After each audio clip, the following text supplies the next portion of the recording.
Mando Fandos, where are you? There you are. Welcome to our brand new show called The Mando Fan Show, brought to you by Star Wars News Net and the Resistance Broadcast patrons. I'm John Hoey. Thank you guys so much for joining me today. With me, as always, is James and Lacey. And this is obviously a little bit different than the Resistance Broadcast. And you may even just be new to us in general by this right here, The Mando Fan Show. So this is all about, obviously, as you may have guessed, The Mandalorian. And this is our first episode, and we're going to be talking about Chapter 1 of The Mandalorian. We're going to get into rating it, so we're all going to rate the episode. Then we're going to talk about the episode in depth, spoilers. So obviously, if you haven't seen the show yet, get out, watch it, come back, and be a Mando fando. Then we're also going to get into Easter eggs and references, and of course, do our best guessing as to what we're going to see in Episode 2, which actually is going to show up sooner than later on Friday. So, guys, you ready to talk about The Mandalorian? Yes. Big time. Big time. All right, guys, so why don't we start off by doing what we got excited about doing, which involves Pedro Pascal's face. And what we're going to do here is rate the episode. We're going to do this every week. 0 to 10. Halves are included. Pedro Pascal faces on how we rate the episode. So, let's each go around first and give our ratings. I'll start with James, Chapter 1 of The Mandalorian. What do you rate it on the Pedro scale? I think I'm probably just overall this whole thing is going to be the most pessimistic, but I still love the show. I'm giving it 7.5 Pedros out of 10. 7.5 Pedros. Okay, Lacey? I absolutely loved it. I've watched it twice already. I'm going to watch it probably after this. Mm-hmm. I gave it 9 Pedros. 9 Pedros! So 9 out of 10. If the episodes after this are like exponentially better, I'm just giving all 10s. 10. Okay. 11s. Right, 11s. This amp goes to 11. All right, so I'm in between you guys. I went with 8 Pedros. So let me just do mental math here. That averages out to 8.2 Pedros. I love how you were like... Yeah, I like that. Yeah, Lacey did the math before. Let me think down on my notes. Yeah, 8.2 Pedros for us on Chapter 1 of The Mandalorian. Not bad out of 10. I think that's pretty good. Now, we asked our patrons to also rate the episode, and we took the average of their score, and they gave it an 8. So, right, pretty much in par with us there, you know. I'm just the really, really excited one that's like, it's amazing. Sure, Yeah. and if you compare it to, like, Star Wars movies, like, I think right now on IMDb, The Force Awakens has, like, an 8 out of 10. So, really good score. I think so far so good out of the gate. We're off to a great start. And usually these types of shows start off with, exposition or whatever you want to call it to kind of set the tone. I think we're going to get more action involved here, so curious where the scores go from this point. But if you want to be featured on the show, make sure you're tweeting about The Mandalorian Chapter 2 on Friday using hashtag MandoFando, and like these folks did. So we have Cam Ray at Cam Ray. Way to get your handle, Cam. Cam said, I absolutely love The Mandalorian. So many nostalgia-inducing Star Wars moments. The mix of aliens was refreshing, and the final scene gave me goosebumps. I like the mix of humor and action, and it left me wanting much more. My score, 8.5 Pedro faces. Hashtag Nice. Mando Fando. So 8.5. Solid, Cam.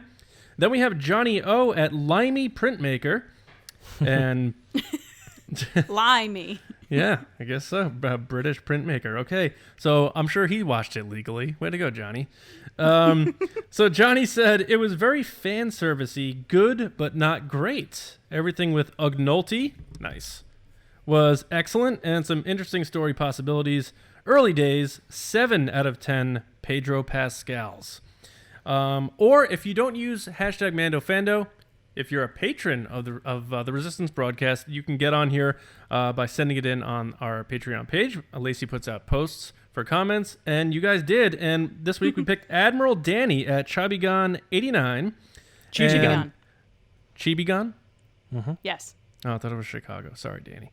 8 out of 10 Pedros for me. I enjoyed the episode, but I felt that I had already seen 3/4 of it from all the footage from the trailers, not counting the ending, which completely surprised me, and I'm glad it did not leak before launch. So thank you for that, Dani. Actually, it did leak before lunch, but don't worry about that. Yeah, I didn't see anything about that. I was surprised by the ending, but we'll get into that in a minute. So to total it out, the three of us 8.2 Pedros, our patrons 8 Pedros, and then of course the folks there who made the show. So thank you for sending those in. And now, guys, let's move on to Easter eggs and references that we may have caught on the show. This thing was pretty loaded, and I think that's going to be a theme that carries on as the series moves on. So why don't we do this? We each take a turn. We'll pass the hot potato around, and or if the melted Beskar steel, maybe we'll pass that around to keep it thematic here, and each go around until we run out of Easter eggs. So Lacey, what is an Easter egg you caught in Chapter 1 of The Mandalorian? So I hope that everything I'm about to list is an Easter egg, and people aren't gonna be like, "You're just dumb." Or also it could be a reference too. It could be a callback to something, Yeah. So the first reference / Easter egg that I noticed, well, one of, is the Donald Duck guy that's like calling the Ubers. I call him Donald Duck because he sounds like a duck, and he's got like the long snout. He's the one that like snitched on Han Solo and the other guys in New Hope. Right. Yeah. So, Well, the same breed type. same species. yeah. Yeah. Gorindin as Zavor, and he's Kubaz. That's his Gorindin, species. Yeah. Yeah. I don't know if that's him or not, though. Yeah. Or long snoot. As I many just would found call it him. so funny, by the way, that he had that little flute and he's like, doo doo doo doo, and then the car pulls up. It was weird. It I was also like wanna know- Uber, space Uber. I need to know what the Mando's deal is with hating droids, but we'll get into that later. James, Yes. Easter egg or reference? I think a lot of this stuff. I'm not sure if it counts as an Easter egg or not. But the Beskar steel, just in general, I thought what was interesting about that is that he's rebuilding his armor with this Beskar steel, and if you do a little bit of research on it, you'll find that it's particular to blocking blaster bolts and even some like light grazes of lightsabers.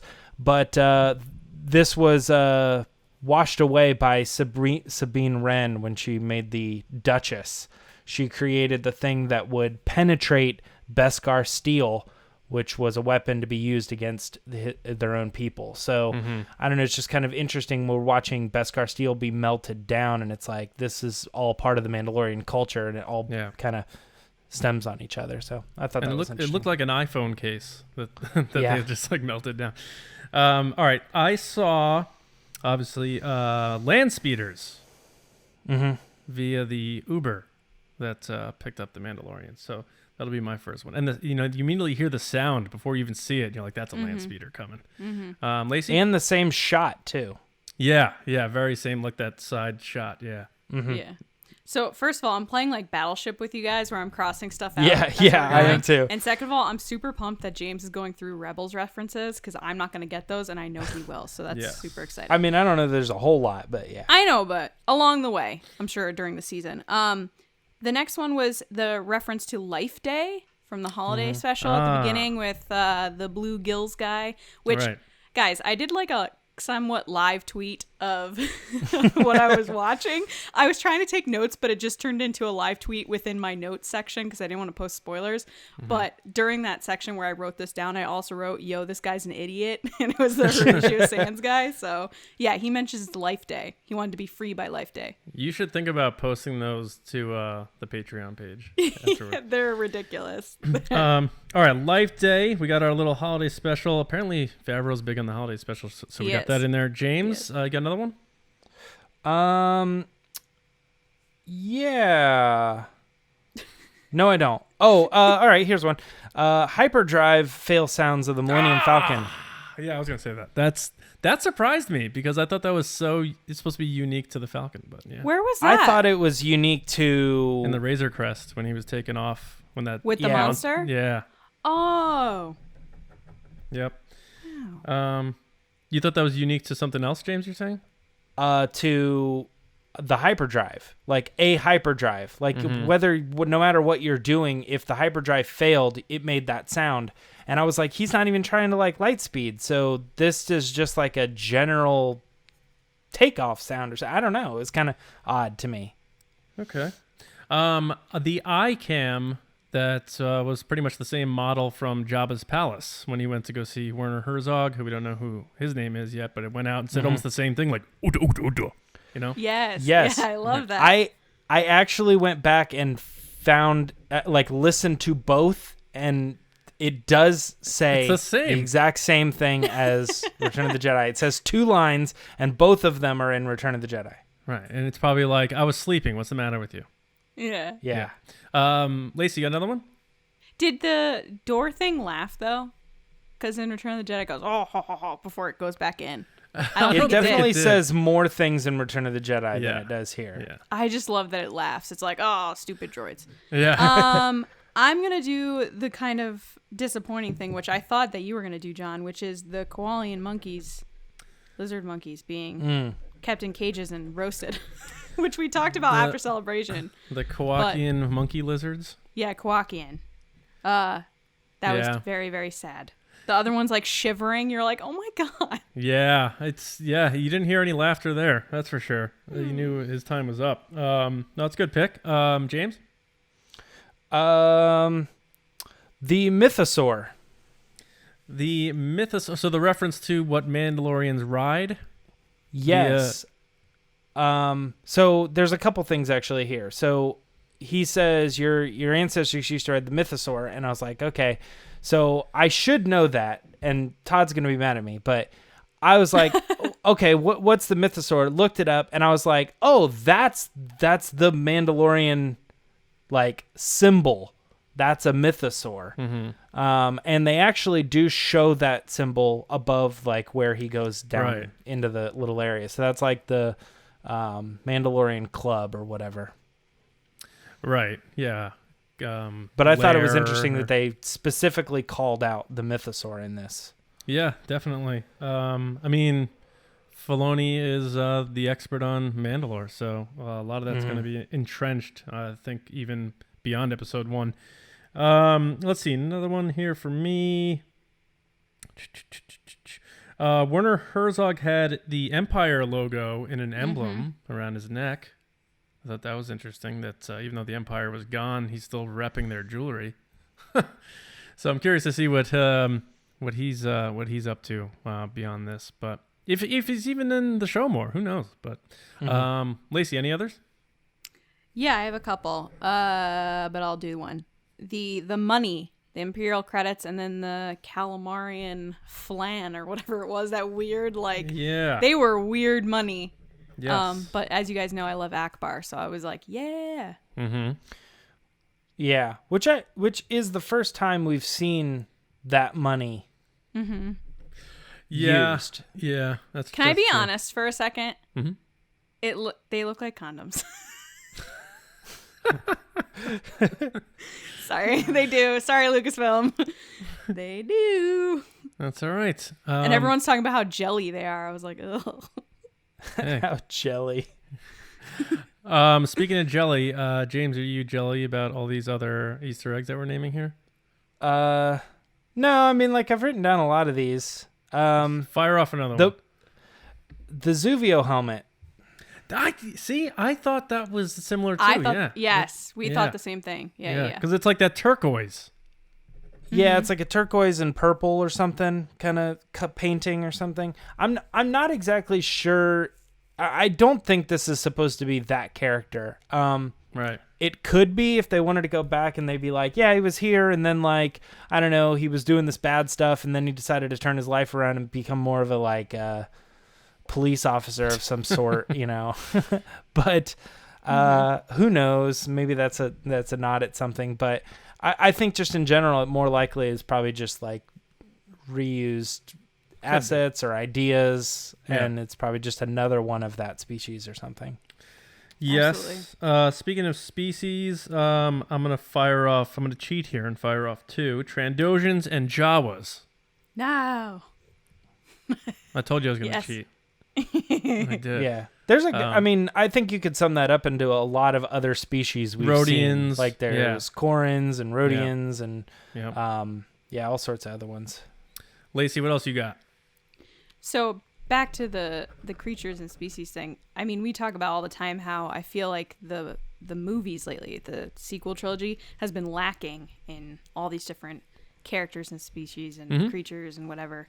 And I feel like this show made up for that in the first 10 minutes. They were like, "Oh, you want aliens? Here's a bunch of aliens." Sure. There's a gonk droid that walks in front of him when he's going in to see the Werner Herzog guy. Yes. Yep. Good call. James, what else you got? So this is a weird one, and I wrote it down, but I kind of forget exactly where it happens. But there is a scene where he's looking through the scope of his gun, and something pops up right in front of him, and I was like, "That's very sand person in front of Luke." Yes. Was it that whole thing? Blurg? The Blurg. Yeah. Is it the Blurg that pops up? I think so. I think so. Yeah. Because it was almost like when Luke was looking at the Banthas. Right. And I got the whole vibe from that, Yeah, I hear that pops up there, and I was like, I think this happened because it happened in A New Hope. All right. I've got 2 more. How many more do you guys have? Why don't we end with you, John? I think you're gonna say the rest of them. All right. I have hot wiring the door, which was a callback to Han Solo in Return of the Jedi. Such a Star Wars thing. Nobody can open doors in Star Wars. So hot wiring the door reminded me of Endor, Return of the Jedi, and then my other one was Grief Kargan mentioning a wanted smuggler, which made me think of Han Solo or Orlando or somebody, but kind of like a nod to that industry. So those are the end of mine. Right. No others, guys? Last call? I mean, we had R2 units, and then supposedly Boba Fett's in the background. I watched it back. I didn't see him. I think it's maybe just they threw it in there as this guy's similarly colored, but I don't know. I feel like if they were really going to make a call to him, they would have done a full shot on him. Yeah. Yeah. Yep. Other than that, just lines "Oh, I heard you guys never take your helmets off" and stuff like that, which is super fun. But I also love going back to the door thing. They try to hotwire the door, and then they always end up shooting the door lock. That's always what it is in Star Wars. They're like, eh. That's all it takes. Just blast that, and there you go. You're in. Yeah, absolutely. I'm sure there's more, but there's just a lot to take in. Yeah. Yeah, for me, I mean, the thermal detonator inside of IG-11, kind of a little connection there. There was an R5 unit as well. I'm just crossing them off my list. Is there any chance when Mithril, who is the name of the blue bounty at the beginning of the episode, when he's going through the carbon freezes, he looks at one, he looks at a second, and he looks at the third one, and I'm like, I feel like that's a cameo. We're supposed to know that's yes. Jon Favreau.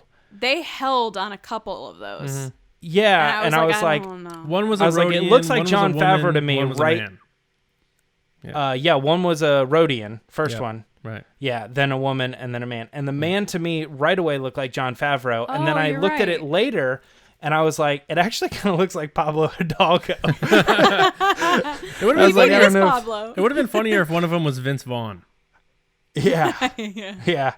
The only other thing that I think I got, and this is probably going to be all over the place, but when he first puts down the bounty puck and it pops up, it says "wanted" in Arabesh. I knew you were going to figure that out. I'm like, I'm not even going to bother. James is going to be like, I translated. It is. I mean, I know it enough that I looked at it and I could be like, I know what that is. Yeah, I could read that. That's it. Easter eggs done, guys. That was fun. Let us know in the comments which ones we missed. Ones we mentioned that you find interesting and what they could mean. Hit us up in the comments and get the discussion going, as always. But now we're going to move on to the meat of the discussion, spoiler breakdown. All bets are off. We're not covering things up anymore. We're talking about the ending, all of it. So first, before we do that, though, guys, quick shot here. Favorite moment from the episode in a vacuum, no explanation needed. What single moment from the episode was your favorite? James. I feel like I'm stealing it, but the Yoda thing. It's not Yoda, but it's like that connection it's there. Boda. Yeah, whatever we want to call him. Just the reveal of the ears and coming over the blanket or whatever, and it immediately does pull you into like we're about to get into new and old, like at the same time. It just gets you excited. Sure. Yeah. Weren't we calling him Tiny This is not Yoda. Yes. So yeah, I came up with the acronym. It's not very good, but it works. Yeah, it works. He is tiny. Tiny green boy. And he's probably not Yoda. He's probably not. And God help me if he's a clone. Gotta be not Yoda. Because I'll start a YouTube channel different from this one. Matt Smith, puppeteer. Yeah, Matt Smith is Yoda. Lacey, what was your standout moment aside from the one James probably just stole from you? Well, it was actually Yoda. I think that might have been everybody's though. So. I mean, it was just. That's why I felt. Honestly, the whole show was great, but that was one of those moments I had no idea it was going to go there. I knew it was a baby, obviously, from what you saw, but then once they showed the ears, I was like, what? And I was like yelling at 5 in the morning. Other than that, I really liked the beginning with the blue guy, which I don't know his name. James, you said his name. Horatio Sands. Horatio Sands. And his Looney Tunes limited jacket from SNL, just chilling. No, I loved how he was like super he was super talkative, and the Mandalorian's just sitting there, and it was these subtle little like kind of head movements like, okay, I've had enough of you. That was like so not only Mandalorian but like Star Warsy, because you always have that chatty Kathy character like a C-3PO or something, and then you have the person flying the ship, and then he's like so confident when he's like getting attacked by the monster that you're like, oh, he's got this, it's no big deal. Yeah. But it was just a really, really fun way to open the show with this like big monster, and he's flying off into space. I agree. That's a good call. It reminds me of like X-Men when Wolverine's at the bar and those guys are messing with him, and then he's just like, I'm destroying all of you. Yeah. Mandalorian's just like boom, boom, boom, chopped him in half.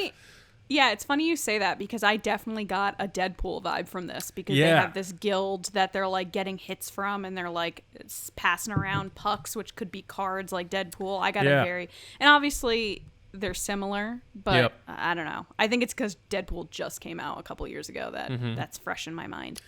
Yeah. I know you want me to say the toilet.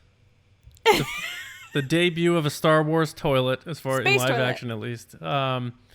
But, and what they call it, like pipes or something? Vac tube? Vac tube, yeah. So evac, which we've heard refresher before, but yeah. But no, I'm gonna say the exchange between the Mandalorian and IG-11, when IG-11 kept wanting to self-destruct. It reminded me of Forky from Toy Story 4. He's like, "No, you're not. Get back over. You're not trash." He's like, self-destruct mode. He's like, "Stop it! Just stop doing that." He's like, "I got this." I think it was the most humorous part of the episode, and of course, it was Taika Waititi, so of course it's gonna be right.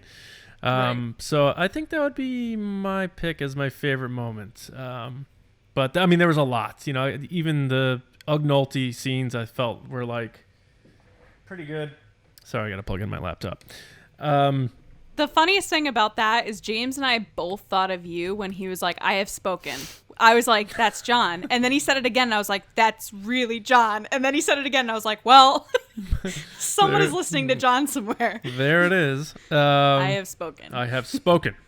All right. And then he just turns. That's the best part. Is he says it, and then he just. And then he's like, that's it. Like, the conversation has ended. I don't care what you say. Imagine being in that conversation. You're like trying to talk, and the guy's just like. That's it. All right. No other options. All right, let's take to another tweet here. I love this handle. This is genius. The Django-Lorian, like Django Unchained. Ooh. At the Django-Lorian. So they're really committed to this. And they said, "I dig the first episode. It definitely, in my opinion, distanced itself from the Fets.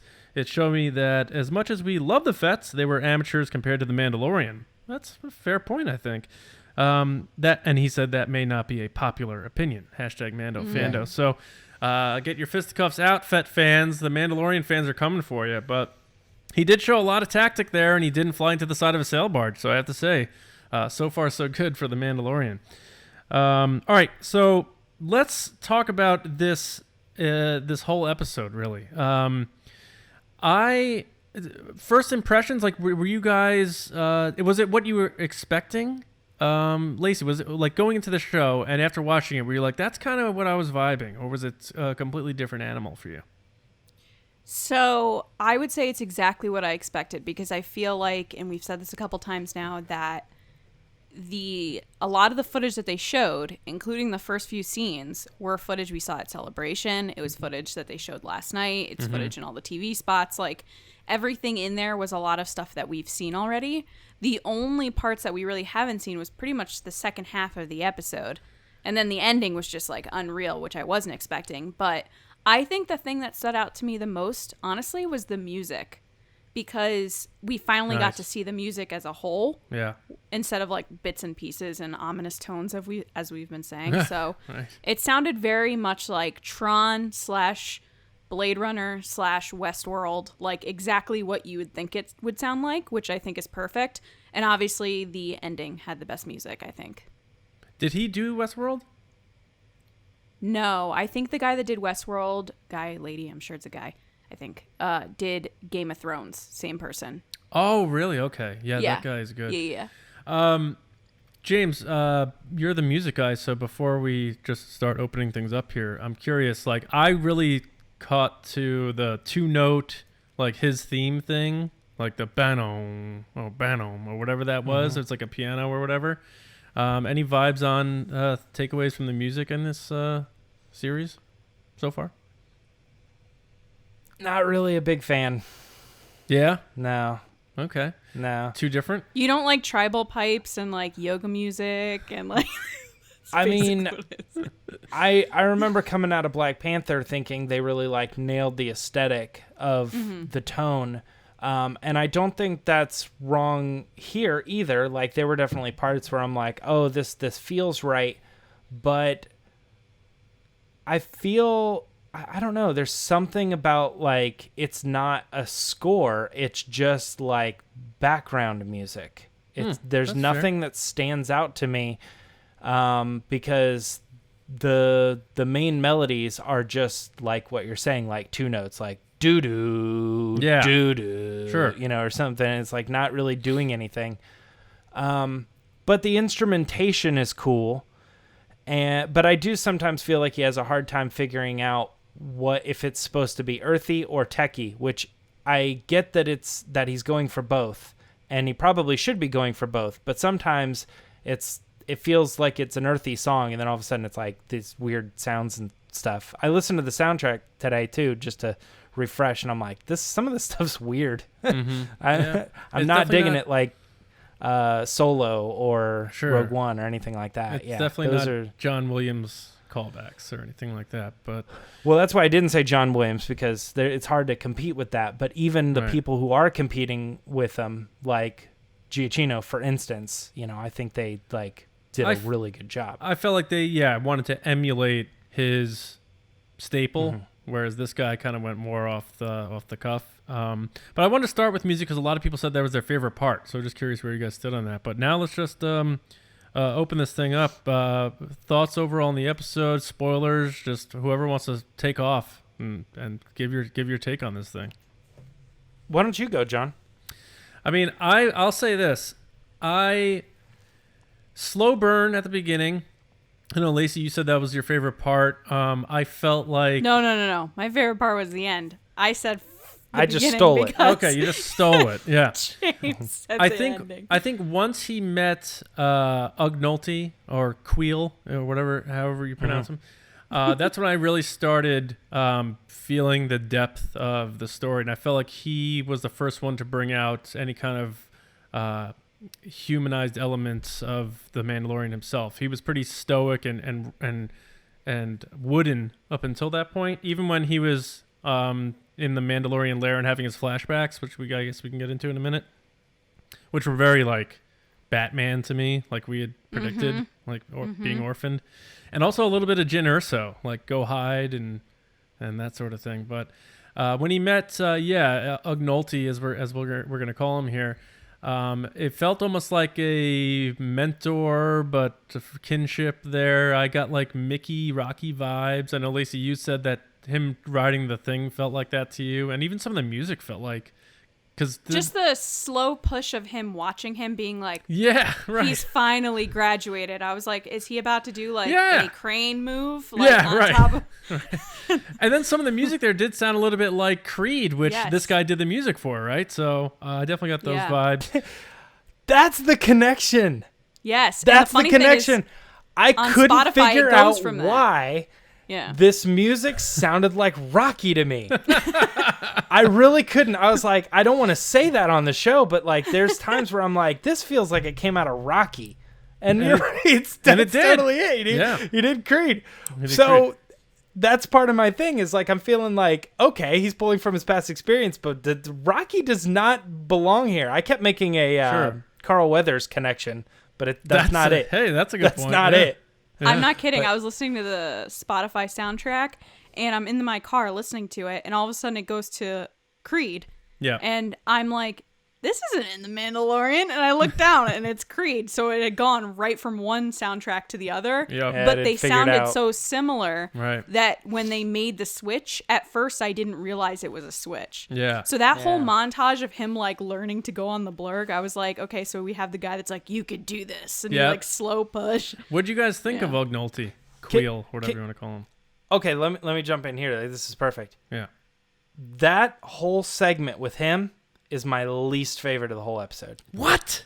Yeah, absolutely. That section was the reason that when we were giving our scores for this, I originally said 8, and then I thought about that section. I was like, dude, I don't much care for the character. I thought that whole scene of like him offering to help, and then like over the course of like a couple hours, it felt like he was like, I don't know.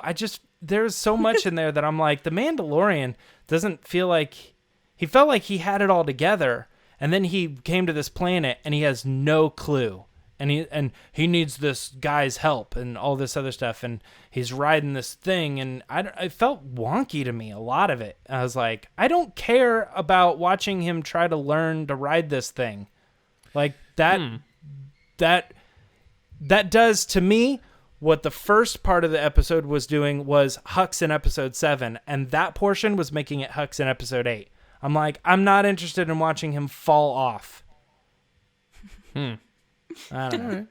Yeah, I just that whole section like brought it down for me. James has spoken. Yeah. Yes, James has spoken. So I have spoken. James doesn't like the music. He doesn't like the heart of the episode.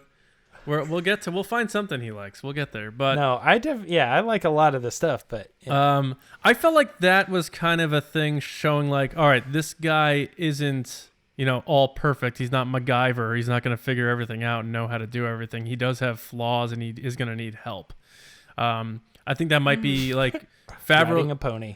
Favreau's way of trying to again humanize this character who we're trying to get beyond just he's a Mandalorian. So I don't know. That's my take on that. But I liked Ognolte. Lacey, what are you with James on this, or were you a fan of Nick Nolte's character? I liked that character. I laughed really hard every time he said, I have spoken, and like turned away. I agree with you, John. I think he's there to show that the Mandalorian isn't this tough, I'm not talking to anybody, I'm in this by myself type of guy. Mm-hmm. And you needed that going into the ending to show you why he decides to do what he does. Right. So like in the beginning of the show, he's killing all these people. The guy's like, hey man, cut me a break. And then he shoves him in carbonite. And then he's taking these jobs, like no questions asked. He's like just going off on trips. And then he almost dies with a blurg, which I wrote in my notes, what? And then he shows up, and then he's like, hey, I'll pay you. I'll help you out to Ognolte. And I even wrote like, oh, he's a softie. Yeah. That's what I wrote in my notes because I was like, oh, so like he's one of those guys that's like, I'm tough, but I'm not tough, which then leads into the ending of he has a heart. Right. Which is ultimately what we always want from our Star Wars characters. Right. Is at the end of the day, they're humans too. They have emotions and feelings, and they just want to do the right thing, I think. Yeah, because he could have let Squidface leave the bar, and he's like, nope, get back here. And he cut him in half. That was a slow cut, too. That was not a slap chop. That was like a... Yes. Paper cutter. That was when you're getting through that hard like fruit, and you just have to do that final push. Yeah. Yeah. You're going too slow, and they all start folding, and you're like, no. No, right. And then you go bang. Yeah. That guy was leaving. Like he was like, all right, I got my butt whooped. I'm out, and he's like, nope, I'm cutting you in half. So you have that's where they start, and then yes, they had to like show other sides of him. So I think that's where that happens. Because otherwise, you'd be like, "What? Why did he spare the baby?" All of a sudden, out of nowhere, this guy just cutting people in half, and his job. 50-year-old alien. Right. Yeah. Right. I think you nailed it when you said the Batman thing, because I was like, yeah, he reminds me of Batman at the beginning, and then he reminds me of Batman at the end. And then when I watch this part where he's like on the horse and he keeps falling off, I'm picturing Batman like falling off the horse, and I'm like, I don't want to see this. Yeah. I get that he has to like get better or whatever, but like it wasn't feeling right. I have a question about Nick Nolte though. Yeah. Is his character in this kind of like like Bill Murray in Zombieland, for instance? You love it because you know Bill Murray's history. I've never seen anything with Nick Nolte in it ever. What? So is it like a wink? Like, is he kind of Nick Nolte-y? And that's what makes it fun? I don't think Lacey, are you a big Nick Nolte fan? I don't know. I think I just like the character of the Ugnaught. Nick Nolte he has a signature voice, especially later in his career now. So that's very recognizable. So I think maybe that's a little bit of a part of it. But he's a very accomplished actor, award-winning actor. Cape Fear is a movie I love from like 1990 with him and Robert De Niro.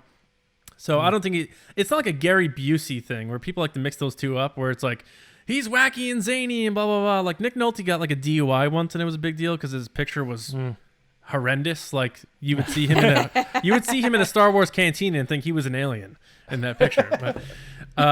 But no, I think I don't think it's that. I think maybe it's the mixture of how they put the character together, because I can't tell if that's CGI 100%, if there's some puppetry there with the mouth, or if it looks like a mask. Or if it's CGI, but they want it to look like it's puppetry a little bit. You know what I mean? Yeah. Yeah. But yeah, I'm not sure. I'm curious. I don't think we've seen the last of this character. I think it's not going to be the IG-11 situation, which I'll get into in a minute. But I was just about to say that's a good segue to the end of this. I do want to go. Let's go to IG-11 now. But I do want to touch on, before we wrap up, the flashback thing. But IG-11, I didn't think he was going to be in it long, just based on the conversations we had with Ash when we had her on. And Taika not being at the press conference. He was there mainly to be a director of the show. So I thought it was maybe, why don't we just throw you in here and do a character while you're here anyway. I liked the character. I thought it was cool. I thought it was funny, but not like over the top funny. It was like he was funny without realizing he's funny. Like the character, I mean. And just seeing him a more animated version of an IG droid than we've seen before in live action, pretty cool. So what's your guys' take on IG-11? It was very K2SO for me. I felt like it was basically that character, just a little dumber than K2SO. Like K2SO is not dumb. Right. This character was like so literal that he was a little bit like 2 steps dumber. Yeah. Maybe even more than that than the Mandalorian. But the interactions with them are so funny because he's so literal about everything. Like, oh, I need to do this article of this thing and this agreement. And Mandalorian's like, can we just like go back and talk about this? Like, you're being an idiot. He's Forky. Yeah, I haven't seen Toy Story, but I believe you. But yeah, yeah. I mean, John's spot on with the Forky thing for sure. James, did you like this character? I did like this character. We're gonna finish this episode. James is gonna be like, you know what, guys, make it a 2.5. Yeah, no. I did like this character a lot, and I have kind of 2 things to say about him, which is one, like, is he really dead? I know the show's pointing you at that, and you're probably right, but it does kind of mislead a lot of their marketing and stuff of like, we've seen these images with the Mandalorian in the middle, and then Cara and IG-11 to his side and stuff, and I'm like, this is weird. Is there any chance that this character, he goes like, we're gonna need someone to help us get in? And he's like, well, I know what we could do. And he goes and like repairs him, and then he comes back to life, and they have a little comedic moment. I don't know. Anyway, I think that could be possible, and he might have more stuff, but right now he's dead. The other thing is that it kind of surprises me that they would kill him off this early. I was totally caught off guard, but honestly, I'm glad it's him and not Tiny, because there was a split second I was like, they're about to go real dark with this right now. I thought that too. When I first heard the blaster bolt, I was like, wow, this show is not pulling punches. Wow, Filoni is not feeling the adorable creatures. Right, George which Lucas is like his thing. George Lucas is definitely preserving the history of Yoda's species. Do you guys remember the marketing piece that was like often gets confused or mistaken for IG-88? I think everybody took that as like, oh, that's part of the joke, that's in universe, and that's going to be part of the character, and that never showed up. So is it that's another reason to think like maybe that comes up later. Yeah. But the other thing is then I guess we just all misunderstood that piece of marketing, and they were literally meaning it in the real world. This character is IG-11, but he often gets mistaken for another famous character, IG-88. James, you could be right. I mean, it's possible we pick up, depending on how they tell the story, is it going to be pick up immediately after sort of thing? We may see the Razor Crest, and then they pan to the back, and you see all the parts of IG-11 laying there, and he's going to put them back. Or another one shows up. Oh, yeah. But the only thing about me is they clearly showed the zoom in to the head with a headshot. With smoke, which reminded me of when they Rian Johnson purposely showed Snoke's dead face to be like, no, he's dead. Yeah, there's no. So I got it's dead vibes, but you're right. He may very well come back. I'm not sure, but is there anything else you guys want to talk about in this episode before we move to looking ahead to Friday? Well, you wanted to talk about the flashback. I want to talk about the flashback, but I want to know if you guys want to talk any more about Baby Yoda type species, the being, as the cast calls him. Well, yeah, the cool thing about it is in the article that was released from Variety, right? Or Vanity Fair. Vanity Fair. I always mix those up. I apologize. Vanity Fair, they said that George was always really protective of Yoda and his species and his history. So this is like, I feel like it's a personal favor for Dave Filoni that he did this. That he was like, okay, you can have this. Yes. So I'm interested to see where it goes. And then it opens up a lot of other questions, which goes into what's next. So, right. I mean, that's all that there really is to talk about. James, did you do any diving into the searching about this or anything like that, or did you keep it on the surface? I'll say this. I happened to come across something a couple weeks ago that said this would happen in the show, and I was like, oh, maybe not, and I still completely forgot about it, and was totally revealed the same way as everybody else, and I was like, oh, wait a minute, I think I knew that. Was it on the that this completely species forgot. would show up? Yes, like baby, or possibly even multiple baby versions of Yoda's species were going to show up in The Mandalorian. Was it on a leak forum? You don't have to say where, but yes, another known website for leaking information about The Mandalorian. Interesting. I don't know. I'm glad I didn't know for once. Oh, me too. I was so pumped this morning when I watched it. I loved that feeling. It was so exciting. And you both were sleeping, and I was just texting with exclamation points. I woke up and I saw your exclamation points, and I thought you were going to reveal a spoiler, so I went right back to bed. I was like, forget that. No, I wouldn't do that. No, I was saying, it's live, and neither of you were answering, so I was like, exclamation point. How about this? I want to set fandom on fire here. Okay. So, Empire Strikes Back, Luke leaves Yoda. Obi-Wan goes, that boy's our last hope. And Yoda goes, no, there is another. Talking about Tiny. I see what you're saying, but you could say that about anybody, couldn't you? You could be talking about Ray, The Mandalorian. He's talking. They won't do that to Leia. They wouldn't do that to Leia. He's talking about Leia. I think the reason that your little theory holds water is because the only time we've ever seen these species is in Yaddle, Jedi Master, and Yoda, Jedi Master. Right. And so it implies that this character is special because they may have some sort of connection to the Force, which, by the way, that would mean I won the Will of the Force question if that shows up. Yeah, that that's is true. Now, speaking of that, James, I mean, that's kind of a joke thing. I know someone's going to come up with that and think it's push it as though they really believe that. I'm just trying to have some fun and poke at stuff, but I don't think they'd do that. Mm-hmm. They'd retcon anything to do with Leia, and now that Carrie's gone, so I don't think that's going to happen. But So this character, 50 years old, in infancy, I find two things interesting about that.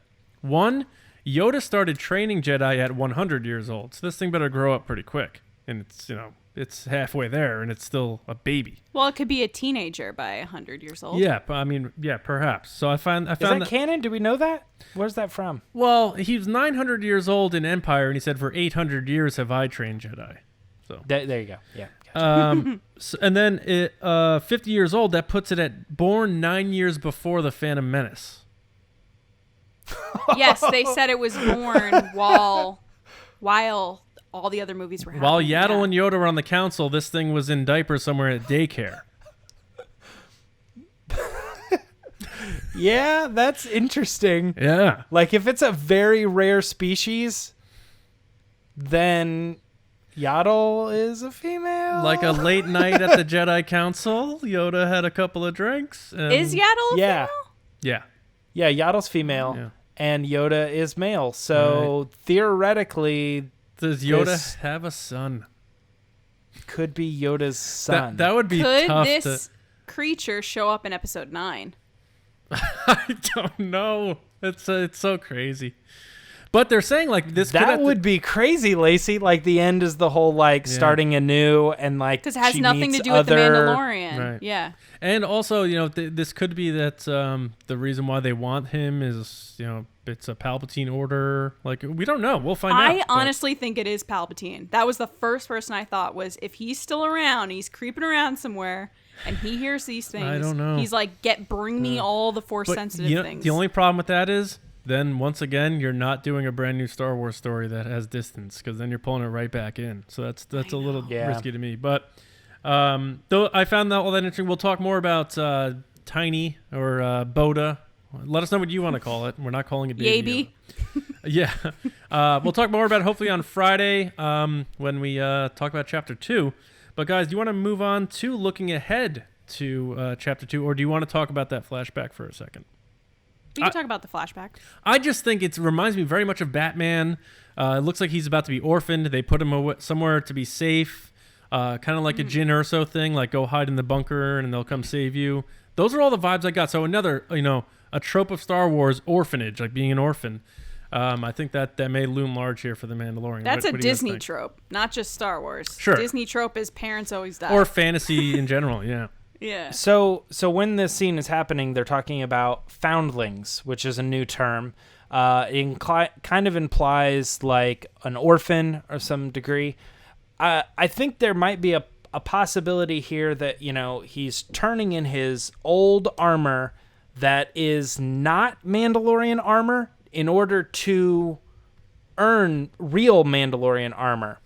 And she says, this will be good for the foundlings, as if like we give this to the people, the children that we bring in as Mandalorian people, but are not actually Mandalorians. So that plays into Pedro Pascal's trying to earn his keep in a Mandalorian world, possibly.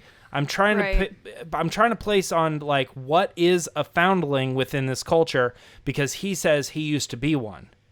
Yeah, I felt that we're going to see over the course of the series, like every time he does a bounty, he gets a piece of, achievement unlocked. He gets a piece of armor. Yeah. Yeah. I get that. I think that's because what he's trying to do is he's trying to like earn his right. Because they took care of him or something. Yeah. Well, they also said the other thing too about has your signet been revealed? No, not yet. Well, it will soon. Right. So there's some stuff in there that we don't know what that means. But right. Well, I like that, in the article I wrote today about it, yes, today. Wow. Lacey, you're going to be editing this and getting it out tonight.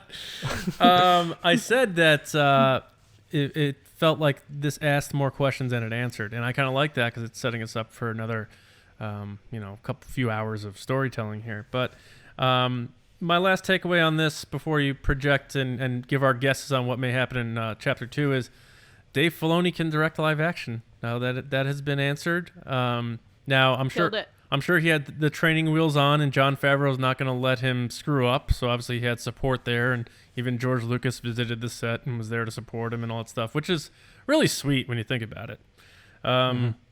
But I thought he did a great job. I'm no director pro, but I thought it looked great. I thought it flowed great. I thought the cuts were good and done at the right time for the action sequences. So good job. Because I was a doubter with him with live action, so I have to admit I was proven wrong. Mm-hmm. You were. You guys good? Yeah. Yeah, I think as far as the episode, I think we pretty much touched on everything. Second appearance of Glasses. Yeah, that's right. Yeah, Dr. Glasses guy. What is that? Yeah. All right, guys. So looking ahead to Chapter 2, which is just a few days away. Pretty cool. Just real quick kind of deal. What do you guys think may go down? Chapter 2. He's not turning into that baby. He's not turning him in, or do you think I'm thinking he may get sidetracked like Han Solo style, and he won't get to bring it, or something will happen. I don't think he's going to turn. I think the moment that he stuck his hand out and then the baby reached up, again, I don't know if it's actually a baby because it's 50 years old, but it looks like a baby. It's in infancy, yeah. It reached up to touch his hand, which is one of the most adorable shots. A beautiful shot, by the way. Very widescreen. Mm-hmm. That was the moment that you were like, oh, he's not giving this baby up. Right on. Okay. James? Yeah, I think you're right, Lacey. I think, I don't know. I guess what I would predict is that he starts to take it back and then he asks specific questions like, do you know anything about what they're going to do with this bounty? Like, oh, no, I wasn't able to find him. But do you know anything about where he's going? And then it will open up doors where he will have to test his mortality. Or not mortality. Morality. Also, if he takes the bounty and doesn't turn it in, he's then now the hit. Right. Then that makes more trouble for him, and then that's down a different avenue where he has to, figure out where he's going to hide this baby. Yeah. Mm-hmm. I'm curious when Grief Karg is going to turn on him. It's going to happen. You still think he's going to turn? Mm-hmm. I do. Well, I mean, we haven't seen anything more with this him. character than we already knew. I think what my gut tells me he's the one that the Mandalorian is going to ask about. Like, what is this? Yeah, why did you give me this job? Right. Yeah. I think we'll meet Cara Dune in Chapter 2. Yeah. I think I think we may see Giancarlo Esposito. I think he may be after this Yoda species, the being, for similar reasons. And I'm going to go with 3 on him. Huh? I'm going to go with Chapter 3 on him. I'm beginning to think, is this the being, this Yoda-like little infant thing, the MacGuffin of the series? So, because you're not going to open up George Lucas's trunk of secrets after 40 years of protecting this species and what Yoda is and all that for a throwaway. So, right. This being may be a part of this whole season, which means is he the one thing everyone's after, and then is he immediately the MacGuffin? So we'll find out probably more on Chapter 2 Friday. Any final guesses? Are we seeing Cara Dune? You guys with me on that? I think we are. Yeah, she's totally coming in episode 2. Or Chapter 2, sorry. I keep saying episode. Chapter 2. Chapter 2. Sure. No reason not to. I think she's this another main character. What was the thing that I said was it she's in 5 episodes? So maybe not. Maybe episode 3. And yeah, maybe you're right. And Lacey, what about your boy Bill Burr? I think he's coming in later because I think him and the Twi'lek might be the people that get sent out to go find him. Okay. When he doesn't return the bounty. And Fennec Shan's not showing up till episode 4 or 5. We know that. And again, if this baby is the MacGuffin, if he has this baby, all these people are now going to be hunting this baby. That sounds like where we're pointing towards. I agree. So, yeah. All right, guys. So right now, Protect the baby. Not that IMDb is the best, but they have a bunch of characters listed as only 1 episode, which we know can't be true, right? Carl Weathers, 1 episode. Gina Carano, 1 episode. Giancarlo Esposito, 1 episode. But what is interesting is Pedro Pascal is listed as 8 episodes. The Jawa, the person who plays Jawa, is listed as 8 episodes. And then we have an actor named Brendan Wayne who shows up in 5 episodes, and another actor named Bernard Bullen who plays Father, who shows up in 4 episodes. So that, I don't know, just kind of interesting Probably why his they dad got in the longer flashback. catalogs. Yeah. And it's also, I wonder like if you say, father is his father. Yeah, I don't know. IMDb, so we're not really always sure about that. Yeah, for sure. But one last tweet here. Some guy, Todd can't stop watching The Mandalorian at Todd Knows Best. He said, love the first episode. Perfect blend of new characters and stories with nods to the old, and the music and cinematography are fantastic and do a great job of giving that space a Western vibe. Really excited to see how the plot unfolds and learning more about these characters. Hashtag Mando Fando. So thank you for that, Todd. Todd's actually a patron of ours and probably the biggest Mando fan we know, so I had to throw him in there. He gave the episode an 8. Oh, he gave it an 8, huh? So, all right, right with me. All right. I think we're all around that 8 average. Except me. 9. Right. All right, guys. So let's just get our social stuff out of the way. Lacey, where can people find you to talk about Mando? People can find me to talk about small, sweet, infant, baby Yoda creature at Lacey Gilleran on Instagram and Twitter. Nice. James? 8-pound, 7-ounce sweet baby Yoda. Sweet baby Yoda. Yeah. I like to picture my Yoda with a tuxedo. That's exactly what I was thinking of. With a golden fleece blanket. Yes, exactly. Twitter and Instagram at MyerTrunks. All right. And you guys can find me on Twitter at Johnny Hoey. I want to thank Star Wars News Net. You should be going there, StarWarsNewsNet.com, every day for all your latest Star Wars news, reviews, editorials, information, and more. Obviously, you guys can find the 3 of us on the Resistance broadcast every Monday and Thursday right here on the YouTube channel for Star Wars Newsnet, and also wherever you listen to podcasts if you're more audio inclined. I want to thank our patrons, because this video would not be happening if we didn't have your support. So if you want to support what we do, go to patreon.com/resistance broadcast. We have 5 tiers. If you want to contribute to the show and rate the show, like we mentioned earlier, tier 2 and up. But check it out and sign up if you'd like to support us. And I want to say a special thank you to our generals over there: Carmelo, Brian Shalito, Andrew Staley, Neil Lowry, Jeremy Myers, Neil Shaw, David Probus, John Reese, J.G. Kars, Seth Kime, and Val Trichkoff. Thank you so much. And again, all of our patrons, again, we would not be doing this without you. Guys, we're going to be back here on Friday for episode 2 of the Mando Fan Show, and we're going to be joined by a guest. Jen Marie from the Anakin and His Angel blog is going to be with us, and she's going to talk all about Chapter 2 with us, and we're going to have a good time with that. So we're very excited for her to join the crew. So I just want to say thanks for watching, listening, being Mando Fandos, and we will see you again on Friday, right? Yeah? Good. See you around, kids.